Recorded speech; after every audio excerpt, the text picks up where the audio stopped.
இப்போ நான் பார்க்க போகிறது 12th மேக்ஸ் 7th சாப்டர் எடுத்துக்காட்டு 7.54 பார்க்க போகிறோம். என்ன கொஷின் கொடுத்துருக்காங்க? f of x equal x into log of x plus 3x என்ற சார்பிற்கு ஓரியல்பு இடைவெளிகள் மற்றும் அதிலிருந்து இடஞ்சார்ந்த அறுதி மதிப்புகளை காண்க. நமக்கு ஒரு சார்பு கொடுத்துட்டாங்க. இதுக்கான ஓரியல்பு தன்மையும் அதுக்கான இடைவெளி, இதிலிருந்து அதோடைய அறுதி மதிப்பு என்ன அப்படின்ற மூணையும் கண்டுபிடிக்க சொல்லி கேட்டிருக்காங்க. சரிங்களா? ஃபஸ்ட்டு கொடுத்துருக்க சார்பு என்ன பண்ணலாம்? எக்ஸை பொறுத்து வகையீடு செஞ்சுக்கலாம். பாருங்கள், இப்போ கொடுத்துருக்க சார்பை எடுத்து எழுதியாச்சு. எக்ஸை பொறுத்து ஒரு வகையீடு செய்யலாமா? இப்போ என்னாகும்? எஃப் டேஷ் ஆஃப் எக்ஸ்னு வரும். இப்போ இந்த டேம் பாருங்கள், எக்ஸ் இன்ட்டு லாக் எக்ஸ். சரிங்களா? இப்போ எக்ஸ் அப்படியே இருக்கட்டும், லாகை மட்டும் வகையீடு செய்ய போகிறோம். இப்போ லாக் எக்ஸை வகையீடு செய்யும்போது நமக்கு என்ன கிடைக்கும்? 1/x கிடைக்குமா? ப்ளஸ் அதே போல் எக்ஸை பொறுத்து வகையீடு செய்யும்போது நமக்கு என்ன கிடைக்கும்? இந்த டைப் நமக்கு ஃபுல்லாகவே எப்படி இருக்குன்னா யூவி ஹோல்டேஜ் மெத்தடில் தான் இருக்குது. சரிங்களா? ரெண்டு டேர்முமே. அப்போ UV dash plus view dash அந்த மெத்தட் படி தான் பாருங்கள். இப்போ யூ இது வி, இப்போ யூ அப்படியே வச்சுருக்கோம், எக்ஸை லாக் எக்ஸை மட்டும் வகையீடு செஞ்சுருக்கோம். அடுத்து வி அப்படியே வச்சுக்கலாம், லாங் எக்ஸ் அப்படியே வச்சுட்டு யூவை வகையீடு செய்யும் போது எக்ஸை பொறுத்து வகையீடு செஞ்சால் மதிப்பு நமக்கு 1. சரிங்களா? ப்ளஸ் அதே போல் 3x என்னாகும்? 3 இன்ட்டு எக்ஸை பொறுத்து வகையீடு செய்யும் போது மதிப்பு 1. சரிங்களா? ஈக்குவல் பெருக்கல் இருக்கிற எக்ஸ் வகுத்தல் இருக்கிற எக்ஸ் கேன்சல் ஆச்சுன்னா இங்கே 1 மட்டும்தான் வரும். ப்ளஸ்ஸு 1 கூட லாக் எக்ஸ் பெருக்குன்னா அதே லாக் எக்ஸ் தான் கிடைக்கும். Plus 3 into 1 3. இப்போ என்னாகும்? லாக் எக்ஸ் இங்கே 1 இருக்குது, இங்கே 3 இருக்குது. சரிங்களா? கூட்டினா என்ன ஆகும்? ப்ளஸ்ஸு 4. இப்போ லாக் எக்ஸ் ப்ளஸ் 4. இது எஃப் டேஷ் ஆஃப் எக்ஸோட மதிப்பு. இதை இப்போது 0க்கு சமப்படுத்துவோமா?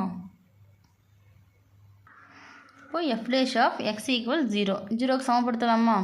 இப்போ எஃப் டேஷ் ஆஃப் எக்ஸோட மதிப்பு என்ன கண்டுபிடிச்சிருக்கோம் நம்ம? 4 ப்ளஸ் லாக் எக்ஸ், இல்லை எக்ஸ் ஈக்குவல் 4ன்னு எழுதிக்கிட்டாலும் சரி. சரிங்களா? ஈக்குவல் 0. நம்ம லாக் எக்ஸை மட்டும் இங்கே வச்சுட்டு இந்த ப்ளஸ் 4 ஈக்குவல் இந்த பக்கம் வந்துச்சுன்னா -4 மாறுமா? அப்போ -4. இங்கே எக்ஸ் இருக்குது பார்த்தீங்களா, இங்கே வந்து இ இருக்கிறது தான் மீனிங். அப்போது நமக்கு இங்கே லாக் எடுக்கும் போது என்ன ஆகுங்க? எக்ஸ் மட்டும் வரும். இந்த பக்கம் இருக்கிற இந்த இ இந்த ஈக்குவலுக்கு இந்த பக்கம் வரும்போது e⁻⁴ வரும். சரிங்களா? ஆல்ரெடி இதுக்கு முன்னே எக்ஸசைஸில் நம்ம பார்த்துருப்போம் இந்த ஒரு மெத்தடு. இப்போ இதில் எக்ஸ் ஈக்குவல் e⁻⁴ வந்துருச்சு. அப்போது இதுக்கு நேர்கோடு வரையும் போது இங்கே எக்ஸ் மதிப்பு என்ன?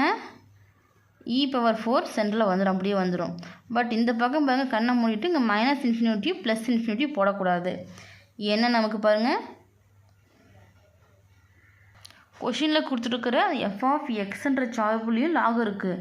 நாம் கண்டுபிடிச்ச எஃப் டேஷ் ஆஃப் எக்ஸ்லேயும் லாக் இருக்குது. இப்போ லாக் வந்துட்டாவே நமக்கு வந்து 0லேருந்து தான் எடுக்கணும். சரிங்களா? இப்போ 0லேருந்து இன்ஃபினிட்டியோ ப்ளஸ் மதிப்புகள் மட்டும்தான் வரும், மைனஸ் மதிப்புகள் இந்த பக்கம் வராது. அதே போல் 0லேருந்து இன்ஃபினிட்டி வரைக்கும் எடுத்தாலுமே கூட நம்மளால் 0வும் இன்ஃபினிட்டியும் லாகுக்கு எடுக்க முடியாது. அப்போது நமக்கு நேர்கோடு கண்டிஷன் என்ன வரும்? 0லேருந்து இன்ஃபினிட்டியும் வரைக்கும். சரிங்களா? 0வும் எடுக்க முடியாது, இன்ஃபினிட்டியும் எடுக்க முடியாது, இது லாக் வரும்போது. சரிங்களா? இதுக்கான இடைவெளி குறியீடு தன்மை பார்க்கலாமா? இப்போது இடைவெளி எஃப் டேஷ் ஆஃப் எக்ஸோட குறியீடு ஓரியல்பு தன்மை எடுத்து எழுதியாச்சு. முதல்ல இந்த 0லேருந்து e⁻⁴ வரைக்கும் எடுத்துக்கலாமா? அப்போ இடைவெளி ஃபஸ்ட் என்ன? 0, e⁻⁴. இப்போ இதுக்கு இடைப்பட்ட குறி எப்படி இருக்கும்? மைனஸ் மதிப்புக்களாக இருக்கும். சரிங்களா? இதுக்கு இடைப்பட்ட மதிப்புகள் ப்ளஸ் மதிப்புகளாக இருக்கும். அது எப்பவுமே மாறாது, அப்படியே தான் வரும். இப்போ எஃப் டேஷ் ஆஃப் எக்ஸோட குறியீடு நமக்கு என்னவா இருக்குங்க? மைனஸ். அப்போது இதனுடைய மைனஸ்னு வந்துட்டாவே இதனுடைய தன்மை எப்படி இருக்கும் அப்படின்னு பார்த்தீங்கன்னா திட்டமாக இறங்கும். சரிங்களா? அடுத்து e⁻⁴ இன்ஃபினிட்டி வரைக்கும் எடுக்கலாமா? இப்போ e⁻⁴, 0 இதுக்கு இடைப்பட்ட மதிப்புகள் எப்படி இருக்கும்? நமக்கு ப்ளஸ் மதிப்புகளாக இருக்கும். சரிங்களா? அப்போ இங்கே ப்ளஸ்ஸு. அப்போ இதுக்கான தன்மை எப்படி இருக்கும்? திட்டமாக ஏறும். சரிங்களா? அப்போ இதுக்கு இடையே எப்படி இருக்கும் மதிப்புகள்னா e⁻⁴ இருக்கா? அப்போ இங்கே என்ன வரும் e பவர் -3 e பவர் -2 இந்த மாதிரி வரும். இங்கே e பவர் -5 e பவர் -6 இந்த மாதிரி வரும். சரிங்களா? அப்போது இந்த இடத்துல வந்து நமக்கு x ஈக்குவல் e பவர் -4 வந்து எப்படி இருக்குது? இடம் சார்ந்த சிறுமமாக இருக்குது. சரிங்களா? கண்டிப்பாக கீழே எடுத்து எழுதணும். இடம் சார்ந்த சிறுமம் உள்ளது. சரிங்களா? அப்போது சிறுமம் உள்ளதுன்னும் போது அதுக்கான மதிப்பு நம்ம கண்டுபிடிக்கணும்ல. இப்போ சிறும மதிப்பு. சரிங்களா? இப்போ சிறும மதிப்பு f(x)க்கான மதிப்பு என்ன கொடுத்துருக்காங்க?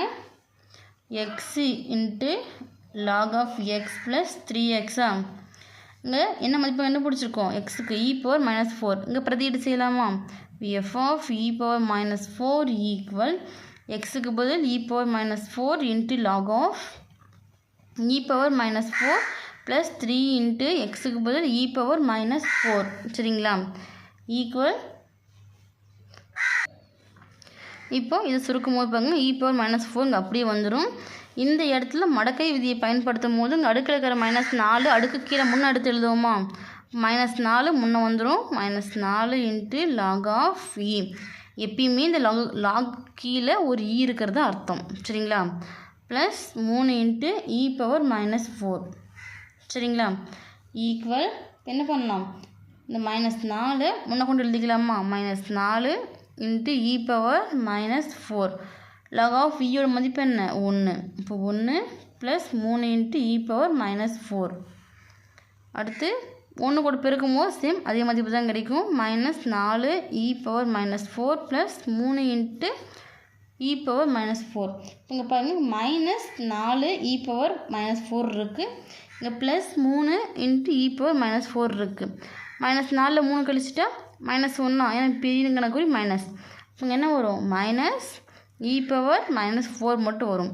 முன்னாடி 1 இருக்கிறது அர்த்தம். 1 போட்டாலும் 1 இருக்கிறது அர்த்தம். சரிங்களா? அப்போது f(e பவர் -4) மதிப்பு என்ன? -e power -4. சரிங்களா?